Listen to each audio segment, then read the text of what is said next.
जळगावच्या सुवर्णनगरीमध्ये सोनं चांदी खरेदीसाठी ग्राहकांची गर्दी. सोन्याचे दर लाखांच्या घरात जाण्याची शक्यता असल्यानं खरेदीसाठी गर्दी. अमेरिकेच्या टेरिफ रेटच्या बैठकीनंतर सोन्याच्या दरामध्ये वाढ होण्याची शक्यता.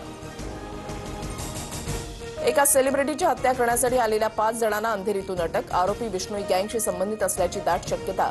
आरोपींकडून 7 पिस्तूल आणि 21 राऊंड जप्त. मुंबई गुन्हे शाखेची मोठी कारवाई. पुण्यातील ससून रुग्णालयामध्ये 2 जणांना लाच घेताना अटक. एसीबीच्या पथकाकडून जयंत चौधरी आणि सुरेश बोलणेला अटक. फर्निचरचं बिल काढून देतो म्हणून 1,30,000ची लाच मागितली. मध्य महाराष्ट्र, विदर्भ आणि मराठवाड्यामध्ये गारपिटीचा इशारा. नाशकात विजांच्या कडकडाटासह पाऊस झाल्यानं शेती पिकांचं मोठं नुकसान. तर वर्धा, अकोला, नागपुरातही वादळी वाऱ्यासह अवकाळी पावसाची हजेरी.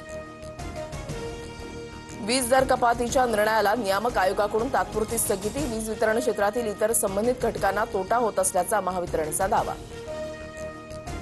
नक्षलवाद्यांकडून सरकारला युद्ध थांबवण्याचा प्रस्ताव. 35 वर्षांमध्ये पहिल्यांदाच नक्षलवाद्यांकडून पत्र जारी.